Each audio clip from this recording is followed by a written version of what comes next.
එතකොට තමන්ගේ විශ්වවිද්‍යාලය ගැන හැමෝටම අභිමානයක් තියෙනවා. හරි. එතකොට ඒක හැමෝටම මම හිතන්නේ පොඩි මතකයක් එක්ක සහ කාරණා එක්ක සහ හිටපු චරිත එක්ක එකතු වෙන්න ඇති. හරි.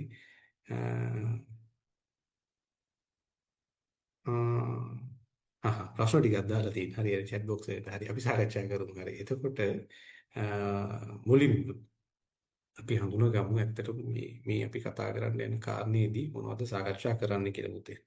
හරි. එතකොට පළවෙනියටම එකක් මානසික ශක්තිය කියන එක උපාධියට කොහොමද බලපාන්නේ. හරි. ඒක පොඩ්ඩක් ගැඹුරින් සාකච්ඡා කරමු. මොකද ඒක තමයි කාලීන අවශ්‍යතාවය. දෙක අපිට තියෙන පොදු අභියෝග නැත්නම් බාධක මොනවද කියලා හඳුන ගන්න ඕනේ. හරි. ඊළඟට අපි සාකච්ඡාව ඇතුලේ ප්‍රායෝගික විසඳුම් සහ ඒවට අපි මොනවද වෙනස් කරගන්න ඕන පුරුදු. අවසානට ඒ ප්‍රශ්න තියෙනවා නම් අපි ඒවත් එක්ක පිළිතුරු සාකච්ඡා කරගෙන යනවා. හරි. එතකොට මේ මානසික ශක්තිය කියන එකේදී අපිට සාමාන්‍යයෙන් කායික ශක්තිය මයින්ඩ් පුළුවන් ක්‍රමවේද තියෙනවා පුතේ. හරි. අපි ෆිට්නස් ටෙස්ට් කරලා බලන්න පුළුවන්. දැන් විශේෂයෙන්ම ෆෝසස් වල ඉන්න කට්ටියට එයාලා ඇනුවලි ෆිට්නස් ටෙස්ට් තියෙනවා. හරි. චෙක් කරලා බලන්න පුළුවන්. සහ ෆිසිකලි අපිට උනත් ගිහිල්ලා අපේ බොඩි එකේ මොනවද තියෙන අඩුපාඩු ෆුල් බොඩි චෙක්අප් එකක් කරලා ෂුගර් ලෙවල් එක කොහොමද කොලෙස්ටරෝල් කොහොමද බ්ලඩ් ප්‍රෙෂර් එක කොහොමද මේ ඔක්කොම අපිට බලන්න පුළුවන්. හරි. හැබැයි අපිට තාක්ෂණයේ දියුණුවයි. නමුත් අපි මේ මානසික ශක්තිය කොහොමද අපි ඇත්තටම මිනිසියෙකුගේ මානසික ශක්තිය මැනලා බලන්නේ. හරි.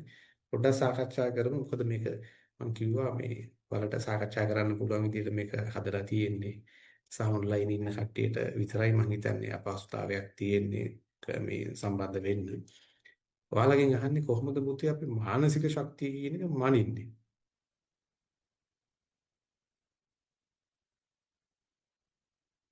කොහොමද පුද්ගලයාගේ මානසික ශක්තිය කායික ශක්තිය මනින්න ඕන තරම් ක්‍රමවේද තියෙනවා. අපි කොහොමද මෙයාගේ පුද්ගලයෙක් කියන නැත්නම් මිනිහෙක් නැත්නම් අපි ගත්තොත් කෙලිම විද්‍යාර්ථයෙක් කියමුකෝ. අපි කොහොමද එයාගේ මානසික ශක්තිය මැනලා බලන්නේ? මොනවද කරන්න පුළුවන්? කියන්න බලන්න.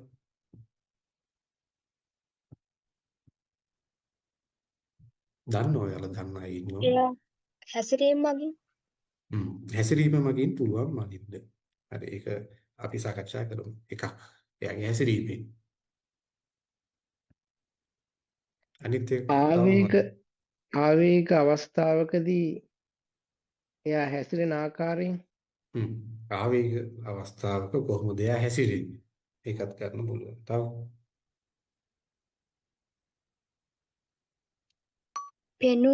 පෙනුමත් බාහිර පෙනුම.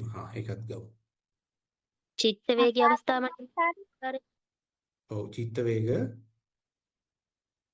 අවස්ථාවන්ට මුහුණ දෙන ආකාරය හරි. ඊළඟට දරා ගැනීම ප්‍රශ්න වලට මුහුණ දෙන ආකාරය chat box එකට දාලා තියෙනවා. හරි. තව පුතේ? කතා කරන ආකාරය එයා කතා කරන විදිහින් අපිට පුළුවන් මනින්න එකක්.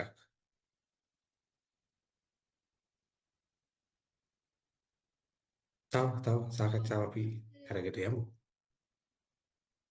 කොහොමද අපි මනින්න? ඔයාලා කියපු උත්තර සමස්තය නිවැරදි. අපි ඒවා කොහොමද වෙන්නේ කියලා ඊළඟට සාකච්ඡා කරමු. තව කොහොමද පුළුවන් වැඩේ කරන්න?